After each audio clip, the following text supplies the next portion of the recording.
much more. First down. Jefferson gets away from one. Superhuman Travis Hunter. Yo, what's up, guys? My name is Hayes. And I'm Harrison Simeon, and this is episode 4 of year 2 of the SportsCast. And today we sat down with Scott Procter of the Coloradoan and talked to him about his experience. You've probably heard his questions, and if you've been watching Colorado football press conferences, you've seen his face around. But if you haven't, if you're unfamiliar, this is what he had to say about all things journalism and the world of Colorado football. Take a look. Yeah, so my name's Scott Proctor. I cover Colorado Buffaloes football, mostly basketball as well in the basketball season for the Coloradoan. It's a USA Today network newspaper based out in Fort Collins. I've been on the job now for probably about like 10 months or so. I pretty much was brought out here the first week of December of last year. So right as the football season was ending last year. And I guess just to kind of go back a little bit, I'm from Chicago, south side of the city, originally Chicago native. I love my city. I think it's the best city in the world. I'm a little biased, but it is what it is. If y'all have been there before, you know what it is. But yeah, I went to college. I played football actually at a D3 in northern Wisconsin. Played quarterback there, was a senior captain, starting quarterback my senior year. And football has just always been a big part of my life. So I kind of knew at a young age that when I was done inevitably playing football, that I still wanted to be involved in sports, particularly football somehow. And I guess kind of along that journey, journalism, storytelling, writing kind of came into the fold. And it just kind of became a perfect marriage for me. So I studied journalism throughout college, was writing for my school newspaper, spent time as a staff writer, then as a sports editor, got into the local daily newspaper in my college town, the Leader Telegram in Eau Claire, Wisconsin, and kind of got my first kind of feel of being, on a beat a little bit, out covering events, football, hockey at the high school level, at the college and D3 level as well. And then, yeah, when I graduated from college, my first kind of post-grad opportunity was actually also at a USA Today paper, but that was in Richmond, Indiana. So small town, Eastern Indiana, kind of right on the border of Ohio, again, covering high school sports and education. So I was kind of the sports and education reporter for a whole kind of county, which was different for sure. Again, being from Chicago, going to small town Indiana was a bit of an adjustment, but it kind of got my foot in the door in terms of the journalism game kind of post graduation. And then from there, I was there in Indiana for a year. And then I kind of moved to a different kind of space within sports media entity called BVM Sports, where it's more of a digital based kind of outlet covering really high school, college pros as well. And I was there for 3 years, kind of got promoted after a year to kind of an editor role. So I was editing in addition to doing my own reporting and kind of on camera stuff. And after 3 years there, like I mentioned, kind of back November, kind of close to around this time last year, a position opened up at the Coloradoan, which is historically, again, in Fort Collins, so historically covers Colorado State. But obviously with Deion Sanders coming to Boulder, coming to the University of Colorado, they realized that there was a large audience of people wanting to, consume Colorado football, Coach Prime content. And so they opened up a position really covering Coach Prime himself and obviously the Buffs football program. I was lucky enough, to be hired for that, went through the interview process and went well. And like I said, I've been out here since then, and it's been a roller coaster, man. It's been flying by, obviously a electric basketball season that ended up, in the March Madness NCAA tournament and into football season, which through, 5 games or so has been lived up to all the hype. So that's a little bit of background on me, but yeah, it's been a crazy game, and something that I'm looking forward to see where it takes me. Sweet. That's awesome to hear, man. I was just wondering, like, how does Colorado stack up in terms of the climate for journalism compared to some of your other stops on your journey? Yeah, I mean that's a good question. I mean it's a unique spot, right? I mean, being able to cover Coach Prime, one of the most recognizable faces and names in all of sports is just a one-of-one opportunity. It's not something I take for granted either. So it's unlike anything I've ever done in the past. Like I said, covering high school, sports in small town Indiana is nothing like covering Coach Prime and the Buffs, right? My last job, even, kind of covering everything from high school to college to the pros, is also nothing like this. So like I said, it's a unique opportunity and something that you kind of gotta handle like a unique opportunity, right? You can't cover it or talk about it or think about it like any previous jobs that you've had because it's unique. It's one of one. So as you guys know, right, damn near every day something is happening with this program or the program's head coach. So you got to stay on your toes and try to. One thing that I try to focus on, and also to answer your question, right, it's such a constant. It's so much media attention, right? So many media personalities who all have a say or have a take in what's going on here in Boulder. So something that I try to do is just try to bring a unique perspective, a unique take, something that other people aren't saying or talking about, to kind of bring people to what I bring to the table, and have them kind of realize that I'm not like everybody else, on the beat. And I think like that'd be my some advice to you guys or anybody else who might be watching. Just try to differentiate yourself as best as you can, because again, it's like crabs in a bucket, crabs in a barrel, as the saying goes. Like everybody is trying to do something, make a name for themselves, but how can you kind of differentiate yourself, excuse me, and kind of stand out amongst the crowd? Yeah, no, that all makes sense. And I feel like, hearing why you got into journalism, like with football and how you wanted to stay around the sport, that's kind of me for basketball. And then, trying to be unique, that's something I'm trying to find, this year, covering the men's team. And so what ways have you found that either like your athletic career or any of your experiences have kind of set you apart, and what things have kind of worked for you and what things kind of haven't? Or, do you have any ideas cooking up? Like kind of just what's that process like?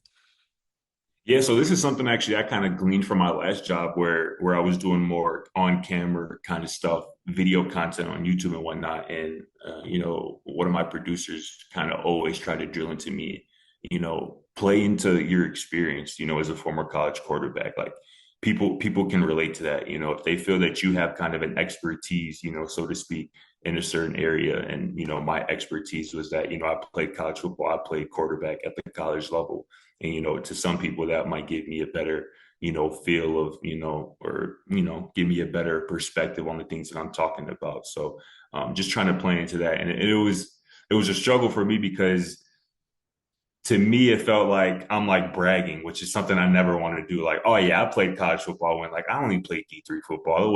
It wasn't a big deal, you know what I'm saying? But again, to somebody else who has never played football, who is again looking for a differentiating factor in the content that they consume, that might be the difference. We're like, well, this guy actually played. Let me listen to him, as opposed to somebody who is just doesn't have that playing experience. And the same thing can be said for you. I'm sure you played, basketball in high school or whatever. And, again, don't be afraid to play into that, use some personal anecdotes. Like I remember a time, when I was playing or I went through something similar, and, kind of go into that. And also too, is also just being yourself, right? Like I feel like that's the biggest thing, especially when you're on camera, when you're creating content and content creation. It's just about being yourself. Like people can tell when you're being fake or you're trying to be something that you're not, right? And that's the worst thing you can do, is try to be something that you're not. So I feel like just being authentic and just being yourself and having your authentic self come through, again, whether it be through the camera or the words you write. I feel like that's a pivotal thing as well. Yeah, no, definitely. I've kind of become well-rounded too in being on camera and also having a lot of writing experience. So that's the case for a lot of people in our club that, you know, and I try to encourage that on everybody else that, there's unique lessons you can learn from both being on the camera behind the scenes to writing and different aspects of journalism. But I wanted to ask, What have been kind of the challenges in these last, you said 10 months you've been with the program in covering such a competitive, like being in such a competitive climate, stuff that in a climate that gets so much attention. What's that been like for you, and how have you kind of overcome different challenges or obstacles that have come with that? Yeah, man. Part of it is just getting up every day, bro, and attacking it, right? Like every day's not going to be your best day, right? You might, see other people on the beat, getting a good scoop or, getting attention and having their, post, their work, their content interacted with maybe more than yours.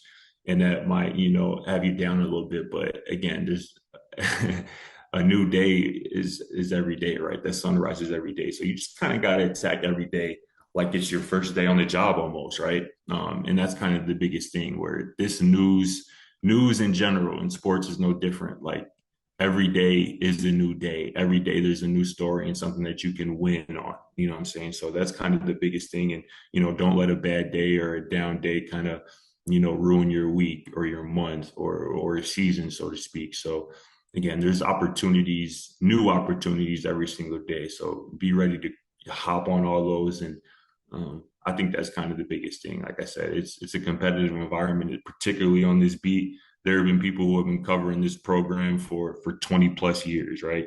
And then there's me who's been on the beat for 10 months. And I feel like there's people who have, come to know me and, come to appreciate the work that I've done so far. So that means a lot. And again, I just think that's a testament to being myself, being authentic, and then just trying to deliver content uniquely, to people who really could get Colorado Buffaloes Coach Prime content anywhere at a myriad of different places. But you just want to try your best to make your hub, your information hub, a unique one. Yeah, I think it's really interesting, hearing your story and kind of covering the Buffaloes just because you're, I don't know, you're not too much older than us. Obviously, you have a lot more experience, but in a lot of ways, your situation is probably kind of similar to our coverage of the football team. And I know Harrison's doing the women's team, and I'm doing the men's team, but still covering basketball. Like, I don't know, for us, we didn't know too many people in the Colorado sports, you know world, I guess, or in the atmosphere. Maybe a few former students or something from our freshman year, I guess, but still, like for us, it was really new. And trying to like overcome a lot of the same things that like you had to overcome is very interesting.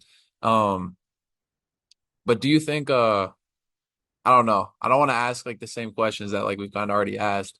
Um, but like I don't know, I guess going back to like your old jobs, do you have any specific stories that stand out to you that you kind of like to tell or like to bring with you along the way to new places like this?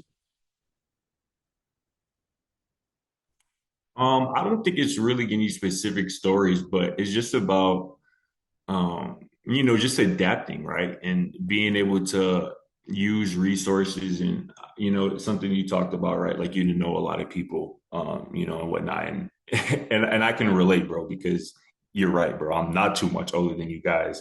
I feel like I was in your guys' shoes not too long ago, like literally a few years ago, where I'm a college student. I know what I want to do in the future, but there's a lot of work and a lot of experience, a lot of things that you got to learn, to reach that point. So you guys are on a fast track, man. You guys are already putting in the work, while you're still in school, while you're still learning, the ins and outs of the program. So I salute y'all, and I want to be, pretty much, sort of not a mentor because I think that's an overblown word, but just a resource for you guys, just in case. Because again, I've been doing this just a little bit longer than you guys, obviously. So if I can, be a resource for you guys to ask questions or, just to bounce ideas off, I would love to be that for you guys. Because I had people like that in my life, right? And I guess just to answer your question, I guess kind of a story, right? There's always, at least for successful people, right? There's always somebody, whether it be a parent, whether it be a family member, or even someone they didn't even know, a mentor, a star in the sport that they kind of, learn from, glean information upon. And I had somebody like that in my lifetime. I was, again, when I was a freshman in college, senior football player, receiver, he was doing exactly what I wanted to do. He was, the sports editor at the school newspaper. He went on to cover the Broncos, not the Broncos. He went on to cover the Browns. He went on to cover the Panthers for daily newspapers, and now he works for the Vikings, actually for the franchise, kind of on their news side. And again, he was just always a mentor to me. When you can kind of see somebody doing what you want to do, it kind of helps. You think that it's possible that you can do it too. So again, just trying to be around as many people who you can see yourself becoming as possible. Trying to surround yourself by as many resources and just ask questions. I think that's kind of the biggest thing.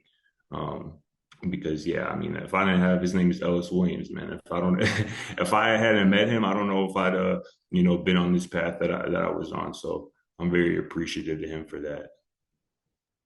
Yeah, I really appreciate you telling us all that and, your offer of, offering ideas, bouncing off ideas and being a sort of mentor to us as we're going along our journalistic journey. I really do appreciate it and got a lot of all you said. Though, Oliver, I wanted to ask if you had any more non-football related questions because I was thinking of getting into maybe just a brief, rundown of UCF from your perspective and how we could fare in Big 12 play and with Kansas State coming up. Yeah, I mean that works for me. I'm down to talk some football. All right, cool. So, Scott, if you had, just maybe some brief takeaways, I know most of them will be positive because it for Colorado, what arguably their most complete win since we've been here, and also you as well. So, how did you view the game, and what do you think was the biggest difference that maybe went a little bit under the radar in terms of how we were able to kind of reach our potential like that? Yeah, I guess two things kind of on both sides of the ball. I guess we can start defensively, right? Because I think the biggest play of the game was a defensive play, and it was Preston Hodges' interception, kind of on UCF's opening drive. After Shador Sanders threw interception on the third play of the game.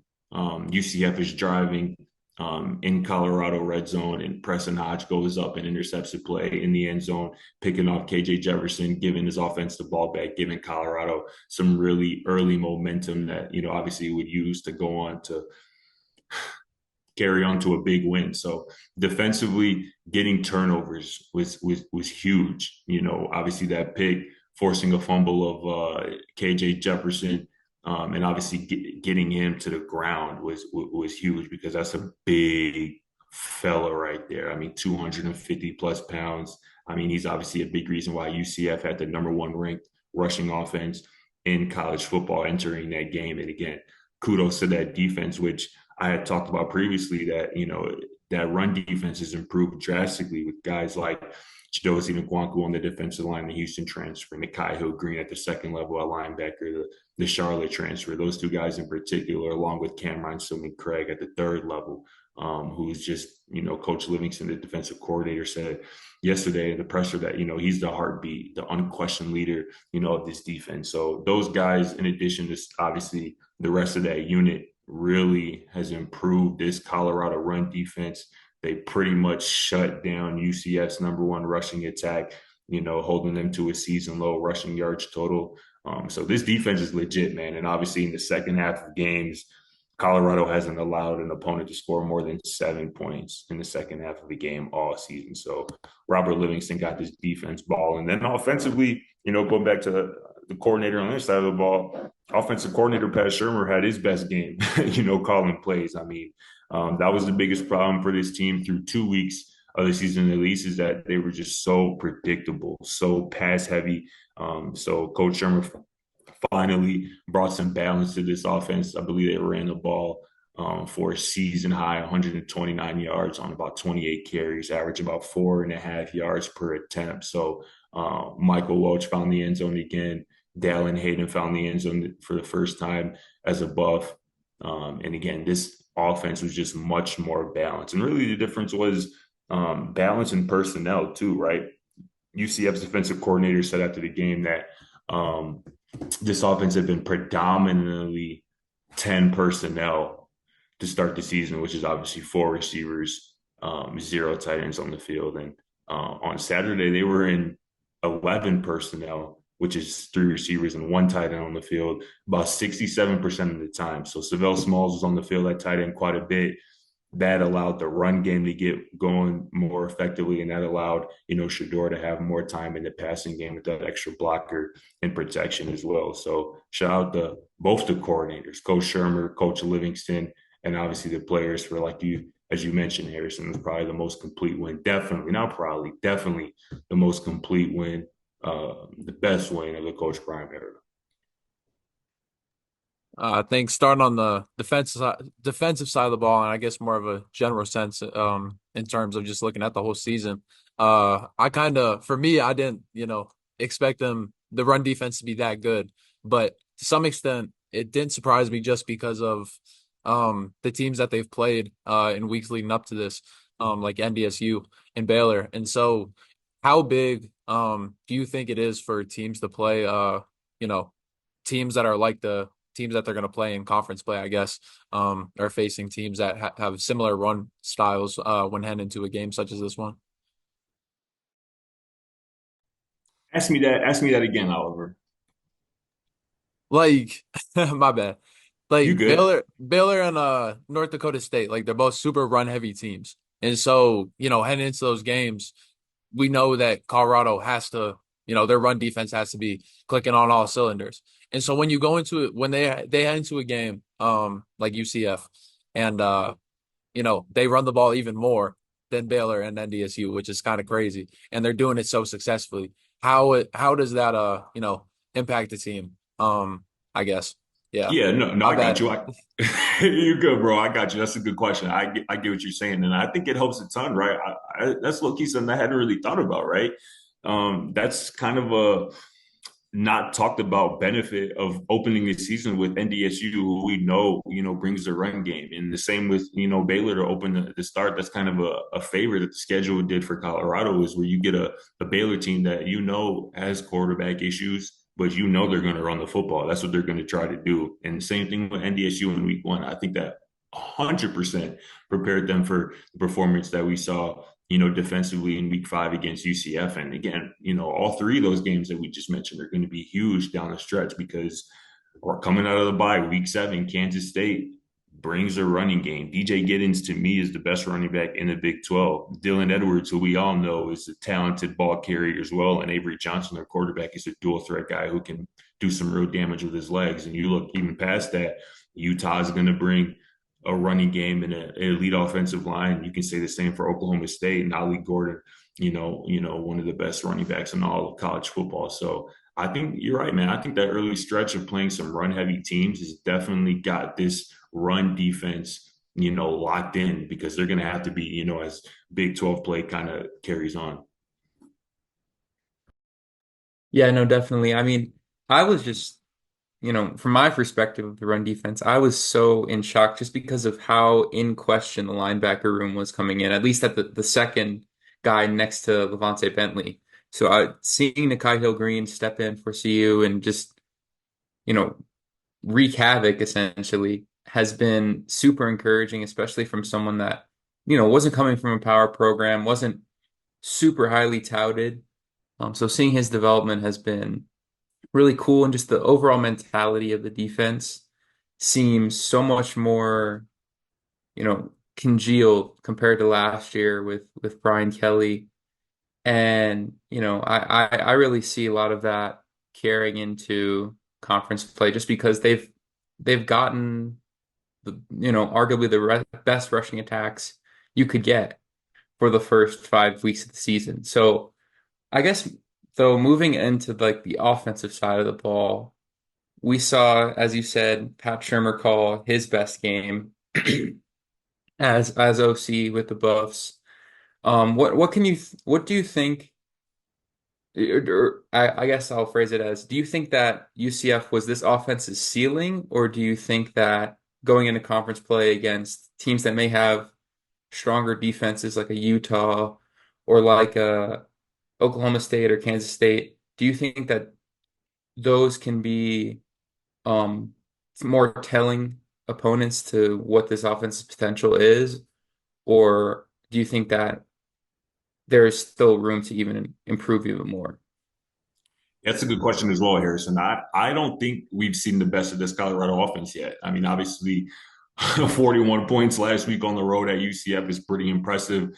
And I say 41 because obviously they finished with 48, but Cam's scoop and score at the end kind of gave them an extra touchdown. But 41 points of offense again on the road at a program like UCF is impressive 7 days out of the week. But again, I really don't think that we've seen the best or the ceiling of this offense just yet, particularly because Shedeur Sanders started the game with an uncharacteristic interception. Again, I don't think that's something that we've come to expect from him. Although we arguably did, we did see, I guess, against week 2 in Nebraska as well. But Shedeur Sanders isn't prone to turning the ball over, and I think for that reason. This offense still has a lot of room to grow. Again, I feel like the running game still, although again, as I mentioned, they ran for a season high 128, 129 yards last week. I still think there's another game in this backfield where either Michael Welch or Dallin Hayden or even Isaiah Gustav, really takes off and make a name for themselves and maybe rushes for 100 plus yards. And that would obviously make for another impressive, explosive offensive performance. So, no, I don't think, and I think there's also a game where we see each of these top 4 receivers, kind of have a game, right? We haven't really seen Jimmy Horn Jr., make any huge impact plays since, his week 1 explosion. Will Shepherd finally, kind of broke out last week against UCF, and LeJontay Wester is, scored, I think, in 4 straight games, which is impressive. And Travis Hunter is just him. We know what he gonna do. But again, I think there's a game where either this run game completely clicks or even all 4 receivers, kind of have a game on the same day, which would, I think, lead to, 45 plus points of offense. And again, as you mentioned, UCF's defense isn't, a super impressive unit. One of the reasons I picked Colorado to win this game on Saturday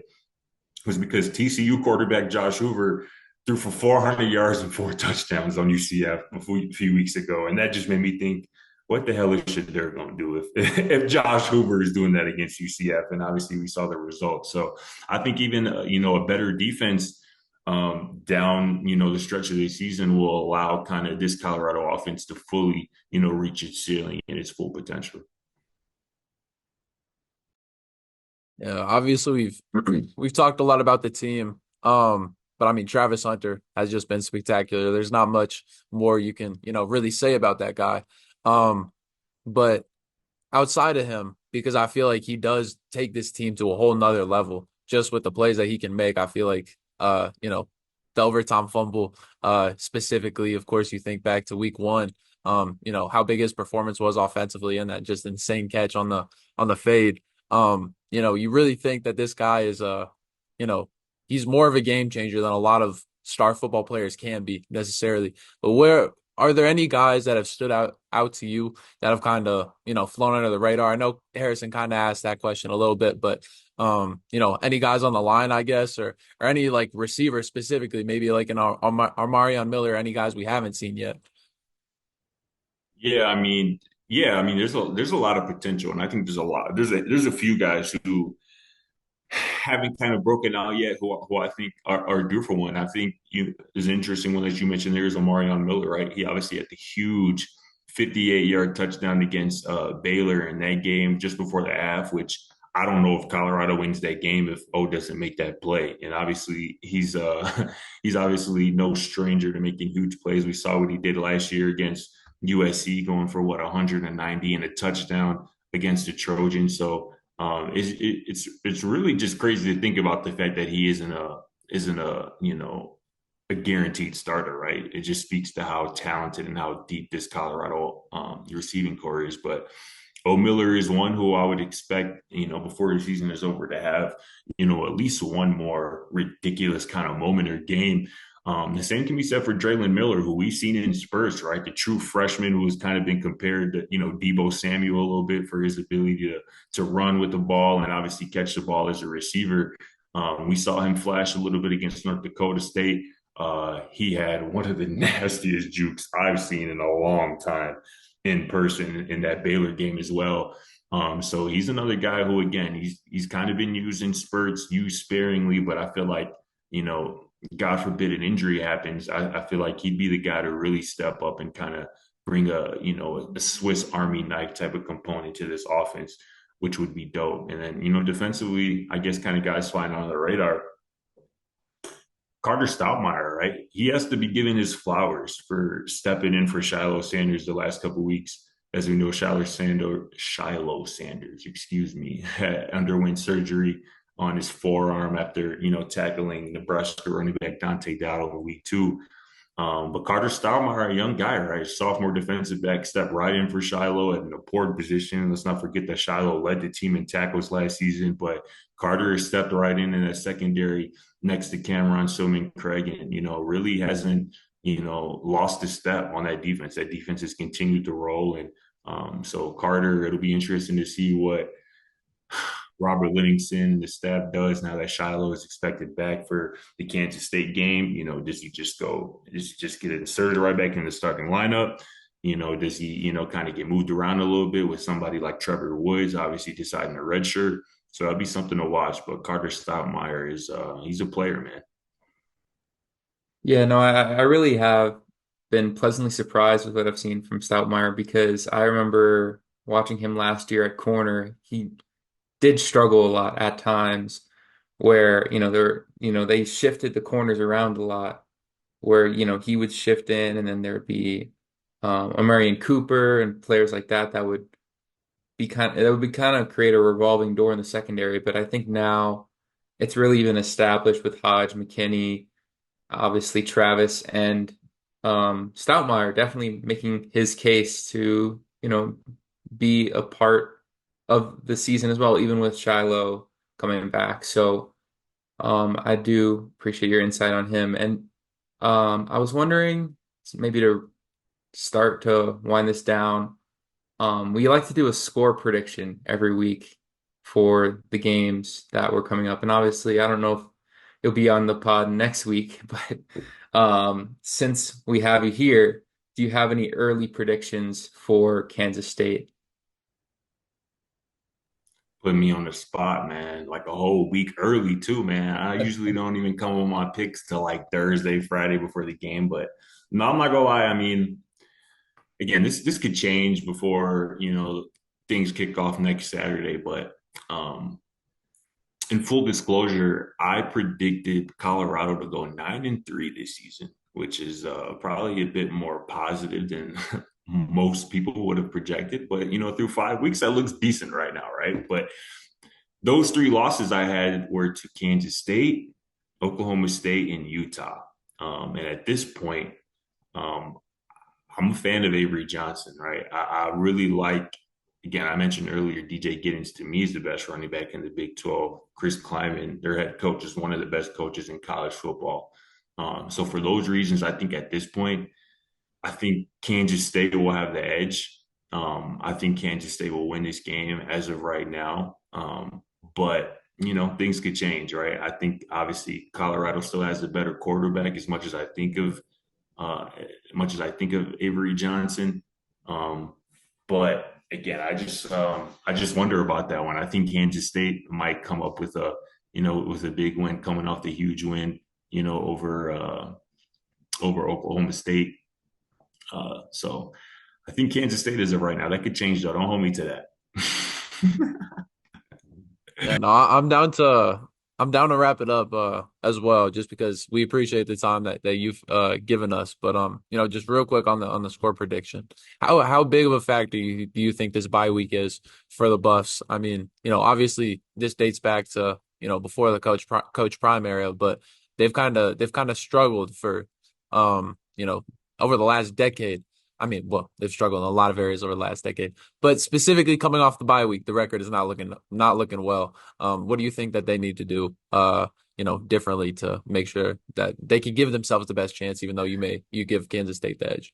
Yeah, I mean, I don't think they need to do anything, crazy, right? I feel like it helps both teams that both teams are on a bye this week, right? I would feel a little bit weird if one team just had a bye, and I would feel weird for the team coming off the bye, right? And it's again part of the reason why I picked Colorado to win last week was because UCF was coming off a bye, and a lot of the times, again, as a former football player, I can understand and I can relate to the fact that when you're coming off a bye, particularly if you have a big win the week before, like UCF had in the comeback victory over TCU, you can kind of, rest on your laurels a little bit and, kind of missing the game off when you're playing an opponent who is, played for 2, 3, 4 weeks in a row. I mean, that could put you at a disadvantage. But again, with both teams coming off a bye, I don't think it's going to be too much of a factor on the game. But yeah, it's going to be interesting to see how these two teams come out. Again, I'm confident that Chris Kleiman is going to have his team, ready to come out of the bye because that's just who he's been, as a college football coach. Again, one of the best, one of the most consistent in all the country. So I think Kansas State's going to come out ready, and it's going to be on Coach Prime and his coaching staff to make sure his squad is just as, if not more, ready. Yeah, I mean that all makes sense to me. So I mean, unless Harrison has any other questions, I think we're all good and we can, let you kind of get back on your way. I know you're a busy dude as we are. So For sure, man. so And like I said, appreciate y'all boys having me on, man. If I could ever help or y'all need any advice or again any ideas to bounce anything off, man, just shoot me a message, holla Yeah, yeah, of definitely, course, man. man. Thank you so much. for sure. I'll see y'all boys soon. Have a good one. So yeah, there was. It was great having Scott on. I've known who Scott is. I say hi to him when I've covered basketball and football, but I haven't really sat down and talked with him. So it was great to hear his background, his story a little bit more in depth than just just small talk. And then of course talking about football, that was really cool. So, of course super grateful that we had him on. I don't know what your experience is with him, Harrison, but Yeah, no, I've seen him around like different games. When I went to Nebraska earlier this year, I kind of followed him and Nikki and a few others to the presser. And I've seen him around a lot, and he's been a really, um, you know, I don't know about like comforting as in like I've talked to him a bunch, but just he seems just like he's always seemed to me a nice guy. And I'm glad we really got to sit down with him and talk shop and talk his journalism experience. And I really appreciate all his insights, like you said, and I got a lot out of it. So yeah, yeah, definitely. definitely. I mean, it was just like, I don't know, it was just I didn't sometimes I forget that he's only been around here for only 10 months because like we talked about in the interview. Uh I mean, for us it's weird trying to learn all this stuff and covering this weird situation and uh not knowing as many people and things like that. And so for him to kind of experience the same thing and hear his side of things is really was really cool. But of course, everyone just heard us talk about everything from that interview. So diving into other sports, um, I guess we could start with soccer. Uh I'm trying to see where did they move up to in the rankings? Were I they number believe 14? I think it was. 14, which is their highest ranking since 2007 or so. Okay. Which was really encouraging. I mean, they took down it was Kansas, and then was it Iowa State before that? Iowa State was a Sunday before in between on that Thursday. Let me see real quick. It was Baylor. It was their lone Yeah, tie of the year. Um so only the second game that they haven't won yeah, the win streak this came season. to an end, sadly. Yeah, no, that was just a tough game overall because I mean it was just like all of Colorado's other games. Shira, she was coming back from injury. She scored after she got subbed in and then quickly got injured again, which was tough. But then Baylor didn't even score their own goal. It was a own goal by Phoenix Dawn Miranda after a Jordan Knightus save. It just like, I don't know, she just got caught out of position and Knightus punched the ball off of her and into the back of the net. So that was Baylor's only goal and uh that resulted in Colorado's only draw. Yeah, it's tough to see the win streak come to an end, though. It's an own goal. They happen. Especially with a lot of these games ending 1-0 or really close. There's not a lot of room for error. So it's not surprising necessarily to see some of those games that would, sometimes be a 1-0 win, as we saw against Kansas that same weekend, turn into a draw against Baylor. And, you know, maybe a learning experience for the team to get down to earth a little bit, but still, we're seeing them rise in the ranks to, a number we haven't seen in almost 20 years in the program. So still a Yeah, very highly encouraging unit. And then this weekend, I believe it's number 23 TCU. yeah, yeah, they had to play TCU, and that should be a really fun matchup just with both teams being ranked. Um, that's at home, correct? Yeah, that's a home game. That'll be the last of their 3 game homestand, and that'll be on a Saturday, weirdly enough. Um, but it should be a good one. It will be Colorado's third ranked matchup of the year. Should have been their fourth, but NC State was rained out when they were ranked number 25. But I mean, Colorado's had a good showing against ranked opponents so far. Beat number 12 Oklahoma State on the road. Then of course, UNC was good for about 87 minutes. So We uh bring that up every. I think we brought that game up every episode since it happened. well, I just feel like you can't not bring it up because it's just so instrumental to the story of their season because Yeah, it's the one blemish of you know, on a team that could have a lot more respect than I think than they already do. So I don't know. That kind of is what it is. We'll have to see how they carry the momentum uh into this ranked opponent though against TCU. But going into other sports, I know men's golf has been playing well. They're at off to a record-breaking start as we keep mentioning. They won a tournament, the Tucker Intercollegiate, I think it was. And then came second in their home tournament at the beginning of this week, if I'm not mistaken. So that's been cool. Women's golf has been doing all right. I know you have a little bit more of the volleyball scoop, Harrison. You've been keeping up a little bit more with them. Unfortunately, I guess. well, it's been tough sledding. They started their Big 12 season against BYU and Utah. BYU, I believe, was a four-set loss, and then Utah they pushed to five. They fought, but weren't able to get it done in that last set. So it's been some rough sledding, but still early in the conference schedule. So we'll definitely see how they can perform going forward. Um, but yeah, definitely not an ideal start to the season. And then now their next game is against the number 8 team in the country in Kansas as they visit Boulder and then Texas Tech. First home Big 12 weekend of the season. Should be interesting. Hopefully they go 1-2 at least. I can't say I expect them to beat Kansas, though Texas Tech definitely winnable. Definitely, will be interesting to see where that goes. But overall, just hoping for better days ahead for Colorado. You're muted. I am muted. Rookie mistake.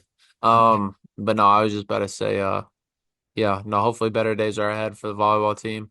As far as I mean the D1 sports, those are all the ones that are active in season.